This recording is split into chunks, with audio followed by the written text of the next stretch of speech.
Prime, podcast for curious mind.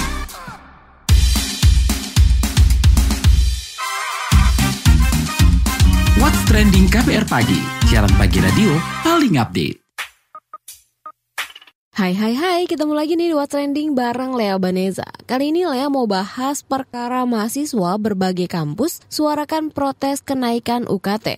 Nah, mulai dari mahasiswa Universitas Gadjah Mada UGM, ITB, Institut Teknologi Bandung, dan dari UI nih, Universitas Indonesia, sampai ke Universitas Riau, UNRI, bergerak mendemo kebijakan kenaikan uang kuliah tunggal UKT. Aliansi BEM seluruh Indonesia mendorong pemerintah dan DPR mengambil sikap soal kenaikan UKT di sejumlah perguruan tinggi.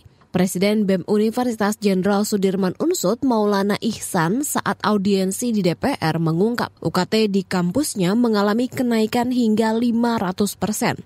Nah, kata Maulana, kenaikan UKT sudah membuat mahasiswa resah. Dia mencontohkan kenaikan di Fakultas Peternakan yang sebelumnya Rp2.500.000 sekarang nih naik menjadi Rp14 juta. Yang kita resahkan, UKT di Unsud ini naik melambung sangat jauh tinggi, naik bisa 300-500%. Contohlah di fakultas saya sendiri, saya dari Fakultas Peternakan, itu yang sebelumnya Rp2.500.000, sekarang naik menjadi 14 juta. Itu tingkatan paling tinggi. Bagaimana kita tidak marah dengan hasil seperti itu, gitu. Masih ngomongin soal UKT nih, ada mahasiswa UNRI bernama Karik Anhar yang sempat dilaporkan Rektor Universitas Riau Sri Indarti ke kepolisian. Katanya sih, pelaporannya itu karena kontennya terkait UKT Universitas Riau. Meski belakangan nih, akhirnya laporannya dicabut. Nah, kalau tanggapan dari Menteri Pendidikan Kebudayaan Riset dan Teknologi, Nadiem Makarim soal kenaikan UKT, dia mengatakan kalau kenaikan UKT perguruan tinggi negeri atau PTN yang sekarang ini tidak serta-merta mengubah biaya mahasiswa yang tengah menempuh studi. Kata Nadiem, hal itu bakal berlaku untuk mahasiswa baru memasuki masa kuliah. Dia pun menegaskan kenaikan tersebut juga tidak berdampak besar terhadap mahasiswa tingkat ekonomi bawah. Mungkin yang pertama, poin terpenting adalah prinsip dasar UKT. Ini harus semua mahasiswa, semua masyarakat harus mengerti. Prinsip dasar UKT harus selalu mengedepankan azas keadilan dan inklusivitas. Dan karena itu, UKT itu selalu berjenjang. Apa artinya berjenjang? Artinya, bagi mahasiswa yang punya keluarga lebih mampu, dia membayar lebih banyak, dan mahasiswa yang tidak mampu, dia membayar lebih sedikit. Ini memang azas yang sudah selama ini dilaksanakan untuk UKT di perguruan tinggi kita, karena azas keadilan untuk seluruh rakyat Indonesia itu harus dijunjung tinggi, harus dibela. Dan hanya mahasiswa yang mampu membayar yang ditempatkan di kelompok UKT menengah dan tinggi, sesuai dengan kemampuannya. Nah, jadi peraturan Kemdikbud ini tegaskan bahwa peraturan UKT baru ini hanya berlaku kepada mahasiswa baru, tidak berlaku untuk mahasiswa yang sudah belajar di perguruan tinggi. Jadi masih ada mispersepsi di berbagai kalangan, di sosial media dan lain-lain, bahwa ini akan tiba-tiba merubah rate UKT pada mahasiswa yang sudah melaksanakan pendidikannya di perguruan tinggi. Ini tidak benar sama sekali. Ini hanya akan berlaku untuk mahasiswa baru dan sebenarnya tidak akan berdampak besar sama sekali kepada mahasiswa dengan tingkat ekonomi yang belum mapan atau belum memadai. Tangga-tangga daripada UKT ini semuanya itu ada tangganya, dan tangga-tangga terendah yaitu level 1 dan 2 dari tangga tersebut itu tidak akan berubah. Yang mungkin akan terdampak adalah untuk mahasiswa dengan keluarga dengan tingkat ekonomi tertinggi. Tidak ada mahasiswa yang seharusnya gagal kuliah atau tiba-tiba harus membayar lebih banyak akibat daripada kebijakan ini. Nah, sekarang kami mengetahui bahwa memang ada keprihatinan dari masyarakat dan mahasiswa mengenai apa yang terjadi. Sekarang kita sudah menjelaskan bahwa ini hanya tidak akan berdampak untuk mahasiswa yang sekarang sedang menjalankan perguruan tinggi. Tapi apa ke depannya? Beberapa hal yang kami akan komit dari Kemendikbudristek untuk mengurangi kecemasan di masyarakat. Yang pertama, menurut saya salah satu hal yang harus kita lakukan adalah memastikan bahwa universitas-universitas, terutama perguruan tinggi negeri, untuk memastikan Kemendikbud punya peran yang sangat kuat untuk memastikan kalaupun ada kenaikan harga, bahkan untuk tingkat atau tingkat ekonomi yang lebih tinggi, bahwa peningkatan itu rasional dan masuk akal. Jadi kami mendengar banyak desas-desus, ada lompatan-lompatan yang cukup fantastis ya. Tadi dari Komisi 10 terima kasih sudah memberikan. Dan saya berkomit untuk memastikan, karena tentunya harus ada rekomendasi dari kami, untuk memastikan bahwa lompatan-lompatan yang tidak masuk atau tidak rasional itu akan kami berhentikan. Bahwa kenaikan-kenaikan yang tidak wajar itu akan kami cek, kami evaluasi, kami assess, dan saya ingin meminta semua ketua perguruan tinggi dan prodi-prodi untuk memastikan bahwa kalaupun ada peningkatan harus rasional, harus masuk akal, dan tidak berburu-buru tergesa-gesa melakukan lompatan yang besar. Itu adalah komitmen pertama. Yang kedua adalah, dan ini komitmen bersama, bukan hanya Kemendikbud, tapi juga Komisi 10. Harapan saya ini menjadi komitmen bersama, bahwa dengan adanya kebijakan ini mendorong baik Komisi 10 maupun juga Kemdikbudristek untuk berjuang untuk meningkatkan KIPK untuk mahasiswa-mahasiswa yang di tingkat ekonomi yang sangat membutuhkan. Yeah. Jadi sebenarnya kami selama ini tentunya KIPK itu sudah meningkat ya dari tahun ke tahun, dan banyak kebijakan kita yang malah memperbesar unit cost pada KIPK sehingga bisa masuk prodi-prodi yang mungkin lebih mahal tapi yang dengan akreditasi yang tinggi. Kami akan terus berjuang untuk ini dan berjuang untuk meningkatkan total jumlah KIPK, karena memang situasi yang paling ideal, yang terbaik adalah tangga UKT dilaksanakan sehingga yang mampu membayar lebih banyak, yang tidak mampu membayar lebih sedikit. Dan untuk melaksanakan efektif, kita harus memastikan di bagian tangga paling rendah, yang paling tidak mampu, itu diberikan kesempatan melalui KIPA. Nah, kita mau lanjutin nih obrolan seputar kenaikan UKT, tapi setelah komen netizen berikut ini.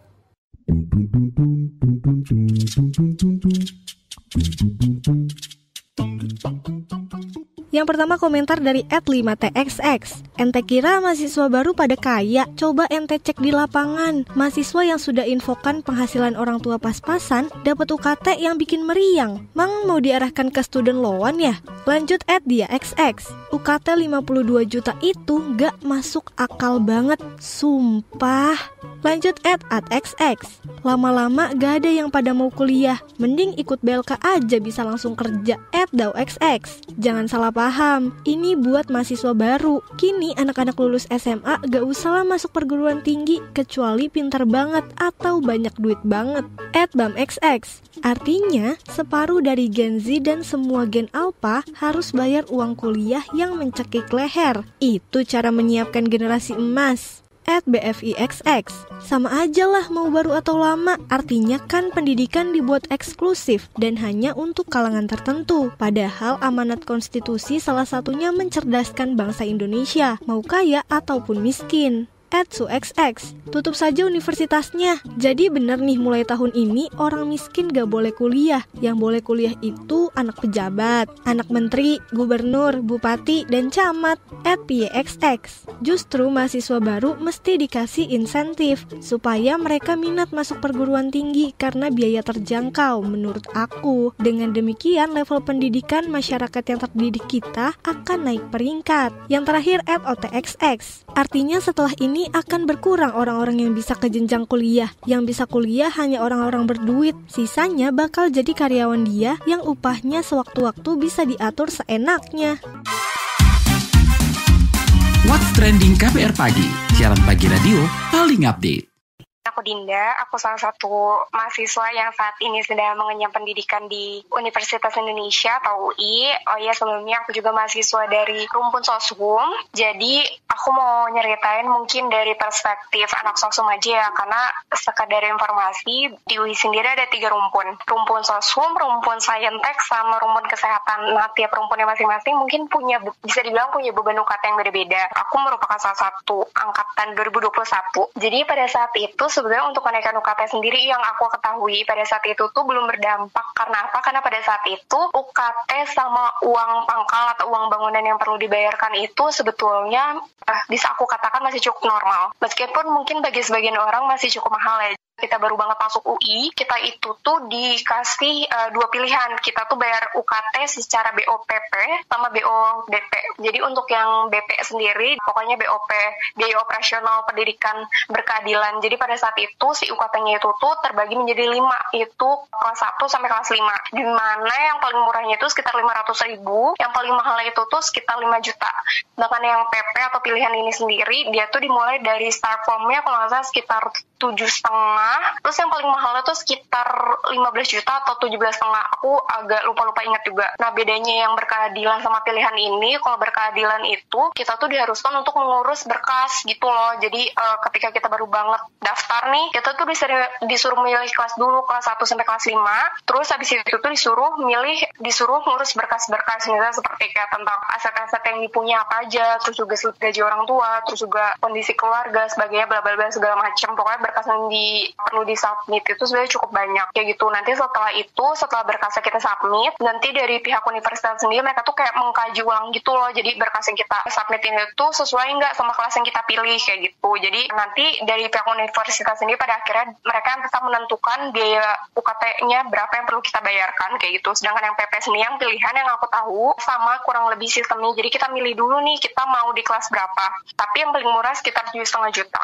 Nah, kalau ditanya berdampak atau enggak, jujur kalau misalnya pada saat itu yang aku ketahui masih cukup normal. Sedangkan yang berdampak menurut aku ya justru satu angkatan yang ada di bawah aku di angkatan 22, mereka mulai mengalami kenaikan UKT yang cukup signifikan. Karena setahu aku batasan UKT yang tadinya 5 juta di tahun 2022 itu mulai naik ke 7,5 yang aku tahu ya. Kemudian yang paling signifikannya banget itu di angkatan 23 atau di angkatan mahasiswa baru yang baru masuk di tahun kemarin. Mereka itu kalau dari pengalaman pribadi, aku pernah ngobrol sama beberapa adik kelas, mereka mengatakan bahwa beberapa mahasiswa bahkan ada yang mereka tuh dapat UKT-nya sekitar belasan juta, sekitar 12,5 juta. Cuman pada saat itu tuh si mahasiswa ini nyoba banding UKT sih, jadi aku juga belum bisa konfirmasi lebih lanjut apakah memang dia bisa banding UKT atau enggak. Karena pada saat itu aku nggak follow up lebih lanjut kayak gitu sih. Tapi kalau dibilang berdampak atau enggak, pada saat itu untuk UKT aku sendiri sih masih terbilang cukup normal. Cuman pada saat itu, pada tahun aku itu kan tahunnya COVID gitu ya. Terus paling berpengaruh itu pada saat itu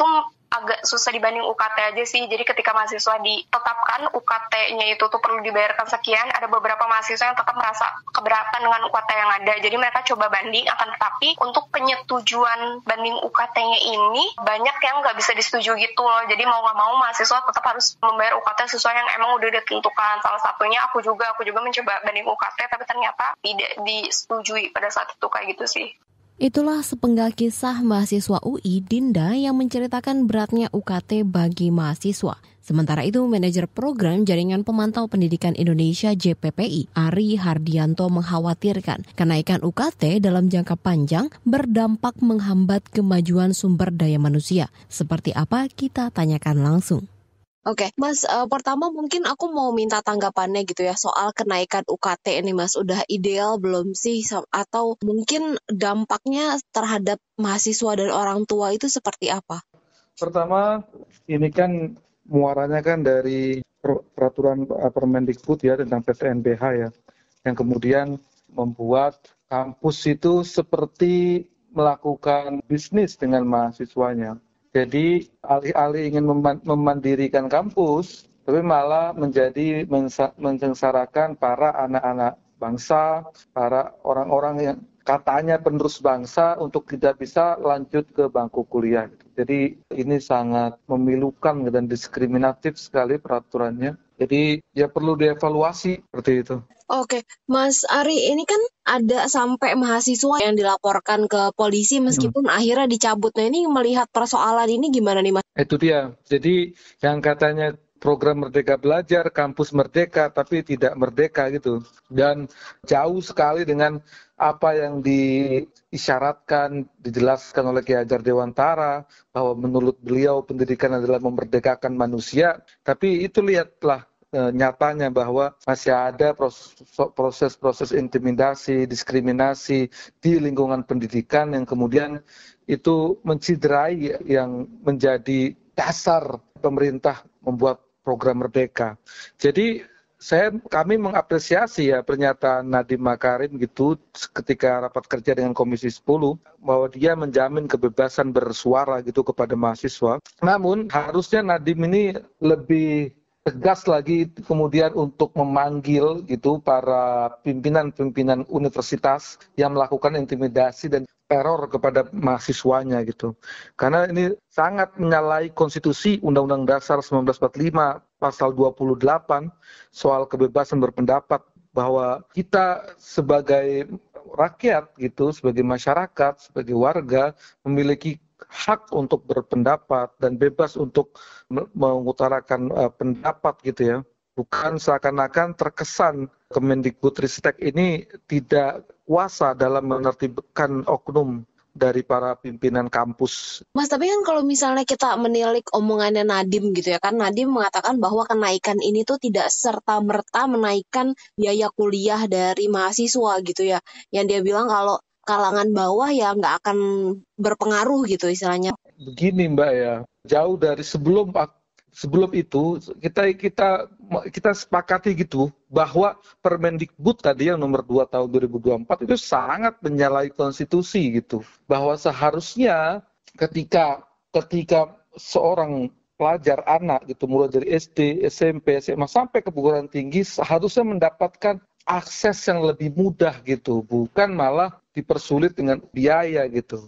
Jadi bullshit gitu kalau bicara ini tidak akan mempengaruhi yang miskin akan tetap ada KIP-nya gitu misalnya. Nah, ini kan ucapan-ucapan yang sangat politis sekali gitu dan sangat disayangkan seorang menteri gitu terlalu politis berbicaranya gitu. Harusnya tegas bahwa hal yang memang terlihat dan sudah terbukti diskriminatif gitu, yaitu Permendikbud nomor 2 ini tahun 2024 ya harusnya segera dicabut gitu, dievaluasi ulang, jangan malah membuat stakeholder di bawah seperti mungkin pihak kampus, masyarakat itu menjadi bingung gitu.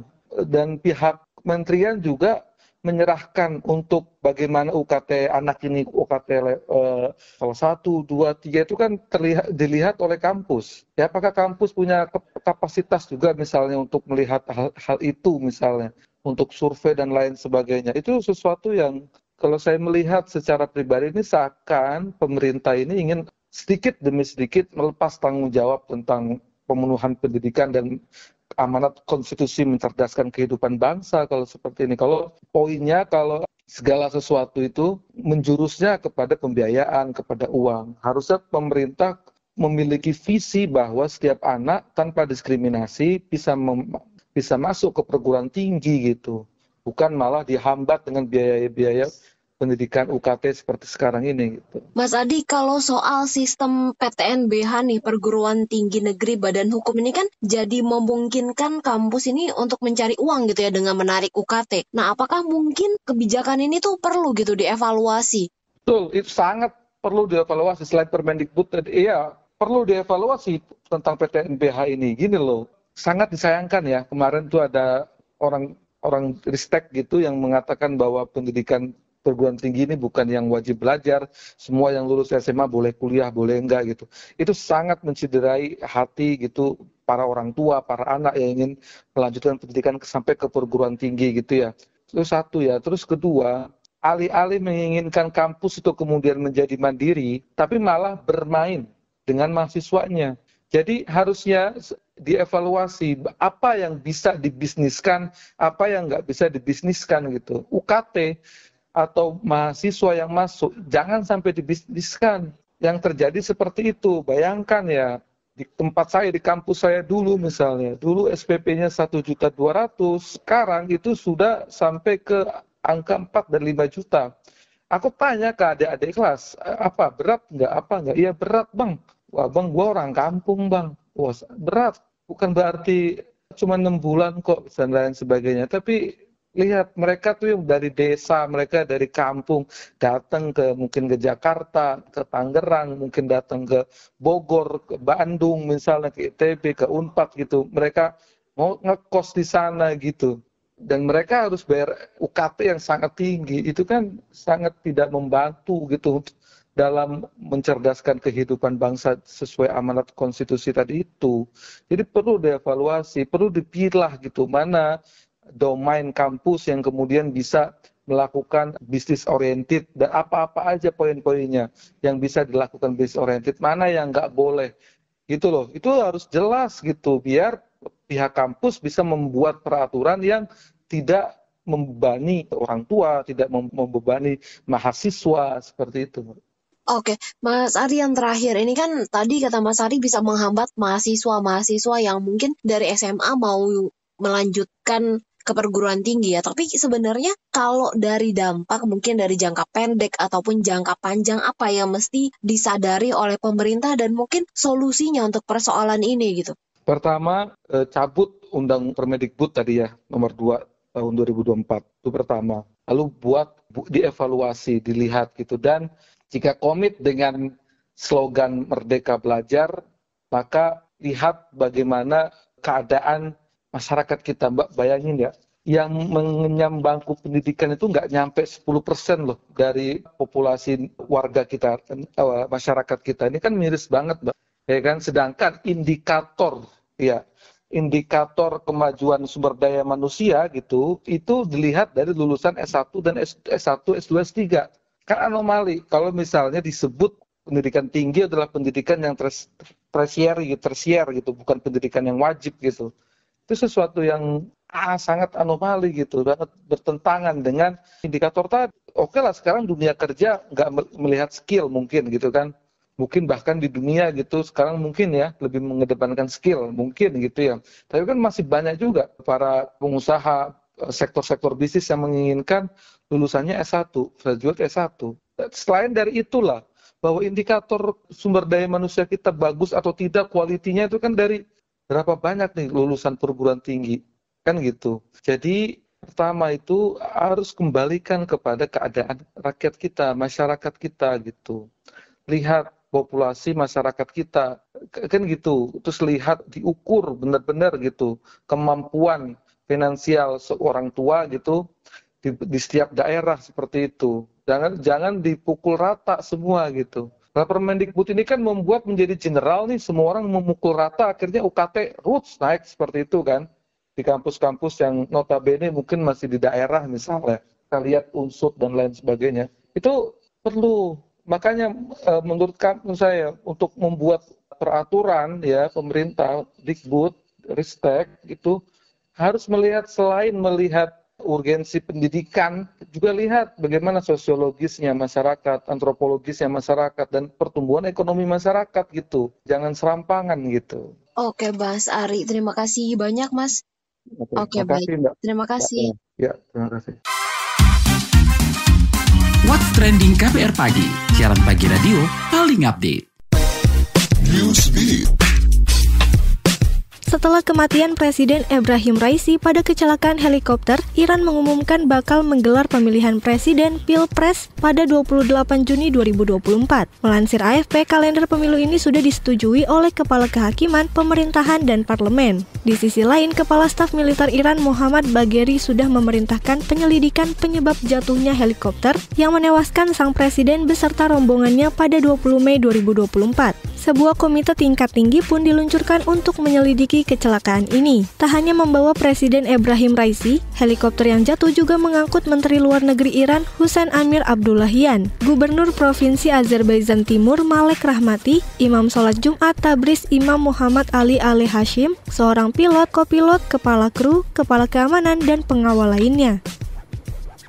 Putra mahkota dan Perdana Menteri Arab Saudi Muhammad bin Salman bin Abdul Aziz bin Abdul Rahman Al Saud terpaksa menunda kunjungannya ke Jepang lantaran kesehatan Raja Salman bin Abdul Aziz Al Saud menurun. Kementerian di Saudi mengabarkan Yang Mulia Raja Salman bin Abdul Aziz Al Saud tengah dirawat di rumah sakit dan menjalani perawatan paru-paru. Raja berusia 88 tahun ini mengalami peradangan paru-paru. Menanggapi hal ini, juru bicara pemerintah Jepang Yoshimasa Hayashi mengatakan kunjungan MBS ke Jepang akan dijadwalkan ulang. Pada kunjungan ini rencananya MBS akan bertemu Perdana Menteri Jepang Fumio Kishida dan berbagai perusahaan Jepang. Dia dikabarkan bakal menandatangani sejumlah perjanjian dan memperkuat rantai pasok hidrogen cair. Agustus nanti boyband asal Korea Selatan ENHYPEN bakal menggelar konser di Indonesia. Konser bertajuk Faithless itu bakal digelar di Ice BSD City, Hall 1 hingga 2. Rencananya Jongwon, Hiseung, Jae, Jack, Songhoon, Sonu, dan Nikki bakal konser 2 hari pada 17 dan 18 Agustus 2024. Ini merupakan konser pertama ENHYPEN di Indonesia sejak debut pada 2020.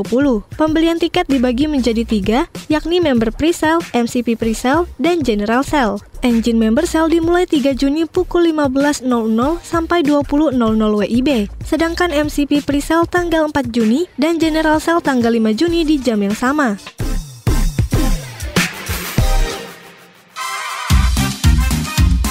What's Trending KBR Pagi, siaran pagi radio paling update. Nah, di paruh akhir obrolan kita hari ini, Lea juga punya informasi seputar pameran Indonesia Catalog Expo and Forum atau ICEF 2024 yang rencananya bakal digelar di G-Expo Kemayoran, Jakarta mulai 29 sampai 31 Mei 2024. ICEF 2024 ini menjadi pameran kedua yang diselenggarakan oleh Lembaga Kebijakan Pengadaan Barang atau Jasa Pemerintah LKPP dan Kadin Indonesia dan satu sebagai pelaksana, di mana pameran ini bergerak di bidang pengadaan barang dan jasa pemerintah. Ajang pameran ini juga diharapkan mampu meningkatkan partisipasi UMKM dan meningkatkan konsumsi produk dalam negeri. Lengkap informasinya kita dengerin wawancara reporter KBR Nadia Julianti bersama Bapak Yulianto Prihandoyo selaku Direktur Pasar Digital Pengadaan. Obrolan ini. Oke, Nadia sudah bersama Bapak Yulianto Prihandoyo STMT yang merupakan Direktur Pasar Digital Pengadaan LKPP. Seperti yang tadi sempat disinggung soal Indonesia Catalog Expo and Forum ICF 2024. Kita mau mengupas lebih dalam terkait pameran yang bergerak di bidang pengadaan barang dan jasa pemerintah ini. Event ini ditargetkan bisa digelar tiap tahun. Mengapa? Nah, kita tanya langsung nih ke Pak Yulianto.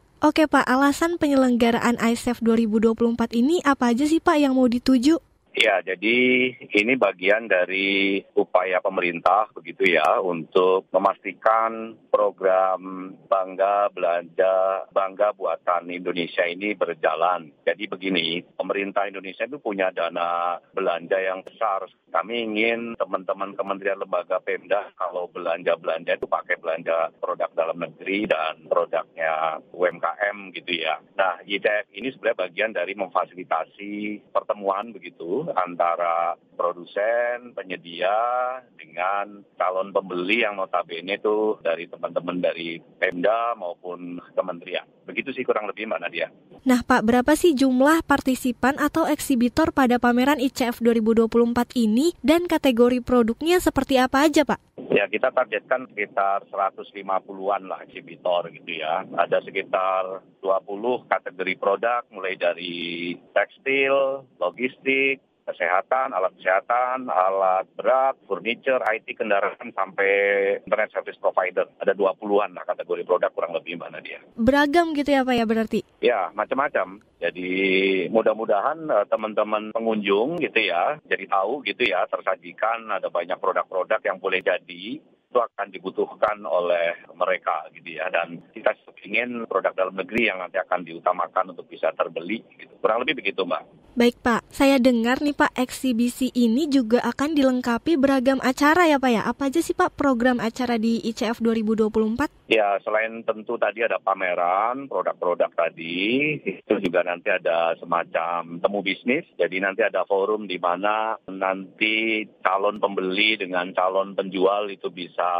ketemu begitu ya. Juga nanti ada semacam seminar dengan berbagai tema. Setahu saya ada UU pengadaan barang jasa yang ini juga penting diketahui oleh teman-teman atau pengunjung begitu ya. Kemudian ada sosialisasi katalog. Ini kami kebetulan LKPP juga sedang atau sudah membuat katalog yang versi terbaru, nanti bisa kita sampaikan di forum ICEF nanti. Juga ada talkshow dan ada produk-produk presentation. Kurang lebih begitu, Mbak. Nah, buat yang penasaran gimana cara daftar acara ini, kita bahas usai jeda ya.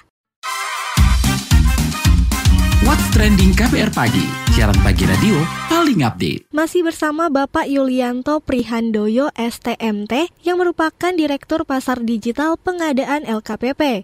LKPP bersama Kadin Indonesia dan 1 sebagai pelaksana dari Indonesia Katalog Expo dan Forum atau ICF 2024 yang akan diselenggarakan pada 29 hingga 31 Mei 2024 di G-Expo Kemayoran, Hall B1 sampai B2. Catat jadwalnya ya agar tidak ketinggalan. Tapi bagaimana mendaftarnya nih? Kita langsung tanya aja nih ke Pak Yulianto. Pak Yulianto, bagaimana sih Pak cara mendaftar ke pameran ICF 2024 ini? Apa ada HTM-nya Pak? Cara daftarnya nanti pengunjung bisa aja datang langsung ya onsite di Expo. Jadi nanti lokasi acara di ICF-nya kan di G-Expo. Nanti bisa datang langsung atau online. Coba nanti diklik saja website registrasi .icf.co.id registrasi.icf.co.id.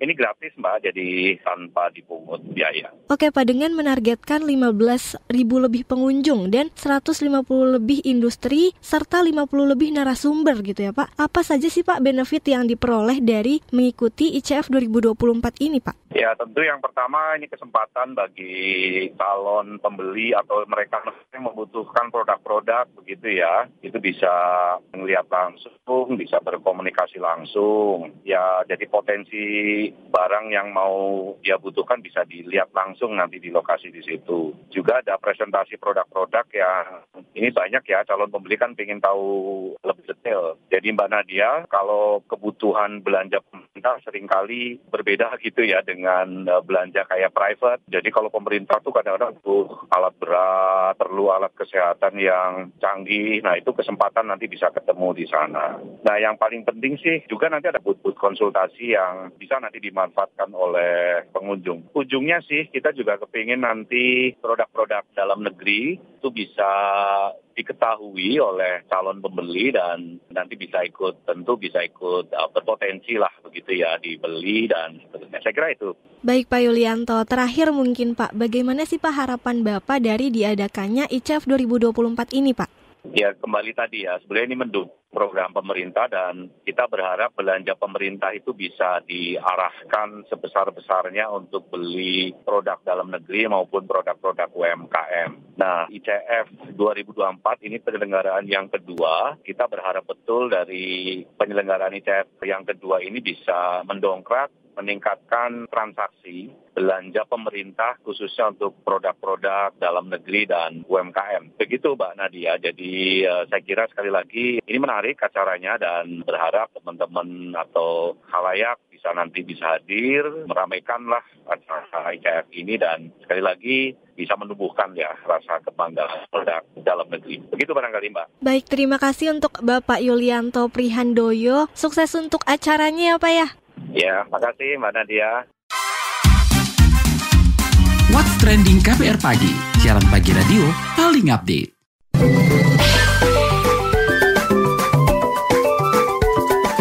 WhatsApp Indonesia.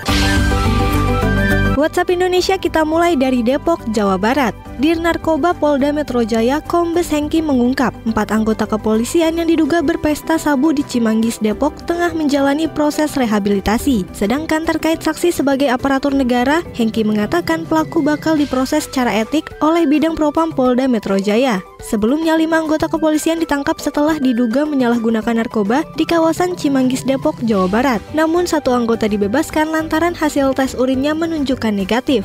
Selanjutnya ke Surabaya. Kepala Imigrasi Kelas 1 khusus TPI Surabaya Ramdhani mengingatkan anak-anak berkewarganegaraan ganda di wilayahnya untuk segera memilih kewarganegaraannya. Lantaran tenggat waktu mereka memilih kewarganegaraan jatuh pada 31 Mei 2024 sesuai aturan peraturan pemerintahan PP 21 tahun 2022 pengganti PP tahun 2007. Ramdhani mengatakan tercatat ada 333 anak berkewarganegaraan ganda dari pernikahan campuran di Surabaya. Apabila mereka tidak memilih antara WNI dan WNA, mereka terancam kehilangan kewarganegaraan Indonesia. Pemilihan warga negara berlaku pada anak berusia 18 hingga 21 tahun. Ramdhani mengatakan kewarganegaraan bisa diurus melalui pengajuan surat keterangan keimigrasian atau SKIM. Pengurusannya bisa dilakukan secara online. Terakhir masih dari Surabaya. Polda Jatim berhasil menangkap terduga pelaku teror sampai pelecehan terhadap seorang perempuan di Surabaya. Kasubdit 5 Cyber di Treskrimsus Polda Jatim AKBP Charles P. Tampu Bolon mengkonfirmasi telah mengamankan pelaku AP di rumahnya tanpa perlawanan. Penangkapan dilakukan setelah korban melaporkan terduga pelaku ke pihak kepolisian. Sebelumnya viral seorang pengguna media sosial X yang membuat utas soal teman SMP-nya sendiri. Korban diduga diteror sampai dilecehkan oleh pelaku selama 10 tahun terakhir. Menurut korban, awal mula pelaku mulai terobsesi padanya ketika sang korban membantu pelaku. Namun korban mengatakan dirinya kerap membantu teman-temannya, tapi bantuannya kali ini disalahartikan pelaku. Pelaku pernah mendekati korban namun ditolak karena korban tidak menyukai pelaku. Setelahnya teror bernada menggoda hingga pelecehan diduga dilakukan pelaku. Demikian WhatsApp Indonesia hari ini.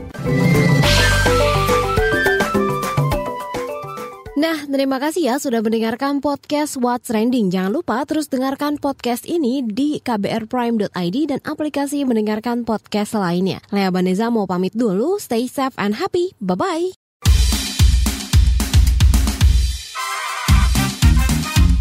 What's Trending KBR Pagi, siaran pagi radio paling update.